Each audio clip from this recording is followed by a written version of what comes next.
क्या कोई कंपनी इतनी पावरफुल हो सकती है कि वो एक पूरे कंट्री को तबाह कर दे? उसकी जमीन, उसके खेत, उसके पीने का पानी, हर चीज को जहर बना दे, हजारों बल्कि लाखों लोगों को जानबूझकर कैंसर का मरीज बना दे, और फिर वो कंपनी इतनी ताकतवर हो जाए कि अपने खिलाफ उठने वाली हर आवाज को पूरे जोर के साथ कुचल दे, चाहे उसके लिए उसको मिलिट्री ही यूज करना पड़े।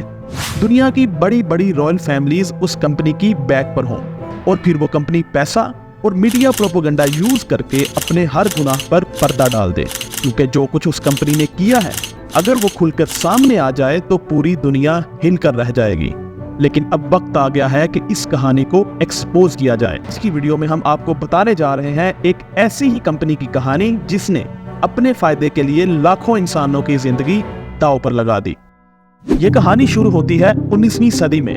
1833 में लंदन में एक बहुत बड़ा बिजनेसमैन था जिसका नाम था सैमुअल समुद्री खोल, जिन्हें सी शेल्स भी कहा जाता है, इनकी इंपोर्ट और एक्सपोर्ट का काम करता था। 1870 में सैमुअल के मरने के बाद उसका सारा बिजनेस उसके दो बेटों के कंट्रोल में चला गया। बड़े बेटे मार्कस ने लैंप्स में डलने वाले केरोसिन ऑयल, जिसको मट्टी का तेल भी कहा जाता है, उसको एक्सपोर्ट करने का काम शुरू कर दिया।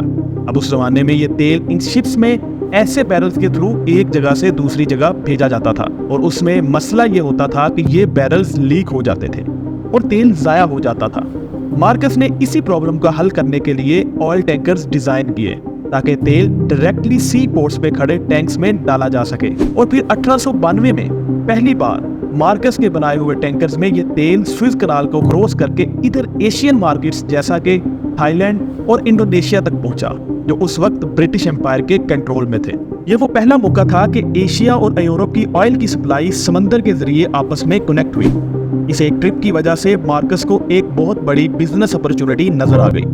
उस जमाने में सिर्फ एक और कंपनी थी जो ऑयल सप्लाई करने का काम कर रही थी, और वो थी स्टैंडर्ड ऑयल, रॉकीफेलर फैमिली की अपनी ऑयल कंपनी। लेकिन स्टैंडर्ड ऑयल सिर्फ यूरोप तक ऑयल सप्लाई कर रही थी, और उन्हें जब पता चला कि मार्कस अपने ऑयल टैंकर्स लेकर एशिया गया है तो उन्होंने मार्कस को ऑफर की कि वो स्टैंडर्ड ऑयल के टैंकर्स भी एशिया सप्लाई करना शुरू करे और बदले में उनसे कमीशन ले ले। मगर मार्कस के ज़हन में कुछ और ही था। उसने सोचा किसी और कंपनी के लिए काम करने से बेहतर है क्यों ना अपनी खुद की ऑयल ट्रेडिंग कंपनी बनाई जाए। ये बड़ा रिस्की काम था बिकॉज रॉकीफेलर उस वक्त हर जगह छाई हुई थी, और स्टैंडर्ड ऑयल के मुकाबले में कंपनी खोलने का मतलब था उनसे दुश्मनी लेना। लेकिन मार्कस ने किसी की परवाह न किए बगैर 1907 में रॉयल डच पेट्रोलियम के साथ मिलकर एक नई कंपनी बना डाली और उसका नाम रखा शेल। स्टैंडर्ड ऑयल को चैलेंज करना कोई आसान काम नहीं था, लेकिन ऑयल की हाई डिमांड की वजह से शेल बहुत जल्द दुनिया की टॉप ऑयल सप्लाई करने वाली कंपनी बन गई। इवन वर्ल्ड वॉर 1 में शेल ब्रिटिश आर्मी को सबसे ज्यादा ऑयल सप्लाई करने वाली कंपनी थी। बल्कि कई डॉक्यूमेंट्स में तो ये भी कहा गया है कि अगर शेल ना होती तो एलाइज कभी भी जर्मन को हरा ना पाते। वर्ल्ड वॉर 1 के बाद दो चीजें इस्टेब्लिश हो चुकी थी। एक ये कि ऑयल 20th सेंचुरी का सबसे इंपॉर्टेंट रिसोर्स है, जिसके पास भी ऑयल का कंट्रोल होगा वो दुनिया पे राज करेगा। दूसरा ये कि शेल अब स्टैंडर्ड ऑयल को बीट करके दुनिया की सबसे बड़ी ऑयल कंपनी बन चुकी थी। लेकिन ऑयल का सबसे बड़ा मसला ये है कि आप अपनी मर्जी से इसकी सप्लाई या प्रोडक्शन बढ़ा नहीं सकते। एक तो ऑयल रिजर्व कुछ लिमिटेड कंट्रीज के पास है, और दूसरा इसको एक्सट्रैक्ट और रिफाइन करना भी अच्छा खासा महंगा काम है। और फिर जिन कंट्रीज के पास ऑयल के रिजर्व्स हैं वो बड़ा ही प्रोटेक्टिव होते हैं अपने नेचुरल रिसोर्स को लेकर। इसीलिए मार्कस के माइंड में इसका सोल्यूशन ये आया कि वो कोई ऐसा कंट्री ढूंढे जिसके पास ऑयल के बड़े रिजर्व्स हों, वो कंट्री अच्छा खासा गरीब भी हो और वहां पर ठीक ठाक करप्शन भी हो। ये सारी कंडीशन सिर्फ एक कंट्री पर पूरी होती थी, वो था अफ्रीका के वेस्ट में लोकेटेड अफ्रीका का सबसे रिसोर्स रिच कंट्री नाइजीरिया। पूरे अफ्रीका के सबसे बड़े ऑयल और नेचुरल गैस के रिजर्व नाइजीरिया में हैं। इसी अपॉर्चुनिटी को देखते हुए शेल ने 1940 में नाइजीरिया में अपनी कंपनी सेटअप कर ली, और फिर नेचुरल खूबसूरती से माला माल ये कंट्री प्रॉफिट के लालच और पावर की हवस के नजर हो गया। शेल ने नाइजीरियन गवर्नमेंट के साथ पार्टनरशिप कर ली ताकि उनके और बिलियंस ऑफ डॉलर्स के प्रॉफिट के दरमियान कोई ना आए। अब आप चाहे लोगों के पीने का पानी या फिर किसानों के खेतों को जाने वाला पानी जहरीला बनाएं, कोई आपको नहीं रोक सकता। किसान खेत जाते हुए डरते थे कि कहीं गलती से उनसे माचिस ना जल जाए और सारे खेतों को आग ना लग जाए। नदियों में पानी कम और तेल ज्यादा था। कई किसान थे लिटरली तेल में तैरकर अपने खेतों तक पहुंचते थे। सारी नहरें तेल की वजह से खाली हो चुकी थी। लोग पानी के लिए नल खोलते तो उसमें से भी तेल निकलता। लोगों में कैंसर फैलना शुरू हो गया। ऐसी ऐसी बीमारियां फैलने लगी जो पहले किसी ने भी सुनी ना थी। खेत बंजर होने लगे और मजबूरन लोगों ने शेल के खिलाफ प्रोटेस्ट करना शुरू कर दिए। लेकिन जब गवर्नमेंट ही आपकी पार्टनर हो तो प्रोटेस्ट आपका कुछ नहीं बिगाड़ सकते। 1990 में शेल के खिलाफ होने वाले प्रोटेस्ट पर आर्मी बुलाई गई और लोगों पर गोलियां चलाई गई और ग्रेनेड फेंके गए। 80 लोग मारे गए और 600 घरों को आग लगा दी गई। इन लोगों का जुर्म सिर्फ ये था कि ये कंपनी के खिलाफ आवाज उठा रहे थे जिसने इनके पीने का पानी और खाने वाले खेतों को जहर बना दिया था, जिसकी वजह से इनके बच्चे कैंसर से मर रहे थे। शेल को इस सारी ट्रेजेडी से कोई फर्क नहीं पड़ा, बल्कि 3 साल बाद ही 1993 में एक नई पाइपलाइन के खिलाफ होने वाले प्रोटेस्ट पर शेल के कहने पर नाइजीरियन आर्मी ने डायरेक्ट फायरिंग की, जिससे एक आदमी की डेथ हो गई और 11 लोग जख्मी हो गए। शायद आपके जहन में ये सवाल आ रहा होगा कि नाइजीरियन मिलिट्री कैसे एक कंपनी के लिए अपने लोगों पर गोली चला सकती है। तो दोस्तों, शेल सिर्फ गवर्नमेंट ही नहीं बल्कि नाइजीरियन आर्मी के जनरल्स को भी हैवी फंडिंग दे रही थी।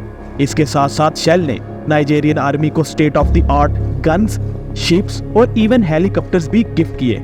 जब सबका कॉमन इंटरेस्ट एक हो तो प्रोटेस्टर की वैल्यू ही क्या रह जाएगी। शेल ने पैसों के जरिए सबको खामोश करवा दिया था। सब कुछ शेल के कंट्रोल में था सिवाय एक आदमी के। इस आदमी का नाम था केन सारो-विवा। केन एक राइटर और इन्वायरमेंटल एक्टिविस्ट था। केन ने शेल के खिलाफ एक जबरदस्त मूवमेंट चलाना शुरू की। प्रेस से लेकर स्कूल्स, कॉलेजेस, यूनिवर्सिटीज और इवन हॉस्पिटल्स में भी केन ने लोगों को ये अवेयरनेस देना शुरू की कि शेल उनकी जिंदगियां बर्बाद कर रहा है। केन के आसपास लोगों की भीड़ लगना शुरू हो गई। केन का सिर्फ एक ही मिशन था कि शेल को नाइजीरिया से बाहर निकाला जाए। शेल ने केन से नेगोशिएट करने की और खरीदने की बहुत कोशिश की, मगर वो इसमें नाकाम रहे क्योंकि केन के साथ लोगों की एक बहुत बड़ी तादाद थी, तो उसके खिलाफ एक्शन लेना भी मुश्किल हो रहा था। केन और उसके साथियों ने शेल के ऑपरेशंस को रोकना शुरू कर दिया। तेल ले जाने वाले ट्रक्स को रोड्स पर रोक लिया जाता। प्लांट पर काम करने वाले इंजीनियर्स को डराया धमकाया जाता ताकि वो नाइजीरिया को छोड़कर अपने कंट्रीज वापस चले जाएं। और हिस्ट्री में पहली बार शेल के ऑपरेशंस पर असर पड़ना शुरू हो गया। शेल को एक धचका लगा था कि एक आदमी उनके लिए बहुत बड़ी प्रॉब्लम बन चुका था। उसको हटाने के लिए एक बहुत ही स्मार्ट प्लान की जरूरत थी। शेल के लोग नाइजीरियन इंटेलिजेंस के ऑफिसर्स के साथ बैठे और उन्होंने केन को रास्ते से हटाने के लिए एक प्लान बनाया। और 4 हफ्ते के बाद केन के गांव के 4 लोकल चीफ्स का मर्डर कर दिया गया और इसका इल्जाम केन और उसके साथियों पर लगा दिया गया। हालांकि जिस दिन ये मर्डर हुआ, केन उस दिन गांव में था ही नहीं। केन के गांव के चंद लोगों को रिश्वत देकर झूठी गवाही दिलवाई गई और फिर 1 साल बाद ही 1995 में केन और उसके 9 साथियों को फांसी दे दी गई। इन 9 लोगों की फैमिलीज ने नीदरलैंड में शेल के खिलाफ केस किया। फिर 2017 में 22 साल बाद शेल को इस ट्रेजेडी का आधा कसूरवार ठहराया गया। हालांकि 5 लोगों ने आकर कबूल किया कि उन्होंने शेल के कहने पर केन के खिलाफ झूठी गवाही दी थी। शेल को सिर्फ $15 मिलियन का फाइन करके छोड़ दिया गया। 2018 में दुबई में एक प्राइवेट प्रॉपर्टी का डाटा लीक हुआ और जिसमें साफ देखा जा सकता था कि शेल ने $1.3 बिलियन की प्रॉपर्टी नाइजीरियन पेट्रोलियम मिनिस्टर और कुछ नाइजीरियन मिलिट्री जनरल्स को गिफ्ट की थी। इसी तरह इस कंपनी ने सिर्फ गवर्नमेंट और मिलिट्री को ही नहीं बल्कि आम लोगों में भी अपना अच्छा इमेज बनाने के लिए ऐसी मीडिया कैंपेन्स की जैसे शेल एक बहुत बड़ी इन्वायरमेंटल फ्रेंडली कंपनी है। इसी तरह दिसंबर 2011 में 40,000 बैरल नाइजर रिवर में लीक हो गए और ये रिवर लिटरली काला हो गया। इस रिवर की सारी मछलियां मर गईं और आसपास के खेत बर्बाद हो गए। लोगों के पास पीने के पानी का कतरा भी नहीं रहा और बदले में शेल ने सिर्फ ये कहा कि बैरल्स लीक होना शेल की नहीं बल्कि नाइजीरियन पेट्रोलियम वर्कर्स की गलती है। 2017 में एक स्टडी पब्लिश हुई जिसमें ये इंकशाफ किया गया कि जो माएं नाइजर रिवर के 10 किलोमीटर के रेडियस में रहती थी, उनके छोटे बच्चे के पहले मंथ में मरने के चांसेस 50% हैं और बचने की सूरत में फिजिकली डिसेबल होने के चांसेस 40% हैं। इन वाकयात के बाद नाइजीरियंस में शेल के खिलाफ गमो गुस्सा बहुत बढ़ गया, बल्कि अब तो कई ग्रुप्स वेपन्स के साथ शेल और नाइजीरियन गवर्नमेंट के खिलाफ लड़ रहे हैं। सिर्फ एक कंपनी की वजह से एक सिविल वार जैसी सिचुएशन बनी हुई है नाइजीरिया में। एक कंपनी ने अपनी लालच और खुदगर्जी की वजह से पूरे मुल्क को तबाह कर दिया है। तो दोस्तों उम्मीद करता हूँ आपको ये वीडियो पसंद आई होगी। अगर आपको ये वीडियो पसंद आई है तो इस वीडियो को लाइक करें, शेयर करें और कमेंट करके हमें जरूर बताएं कि आपको ये वीडियो कैसी लगी। और मजीद ऐसी वीडियोस को देखने के लिए हमारे इस चैनल को सब्सक्राइब करें और बेल आइकन को जरूर दबाएं ताकि आपको हर नई आने वाली वीडियो का नोटिफिकेशन टाइम से मिलता रहे।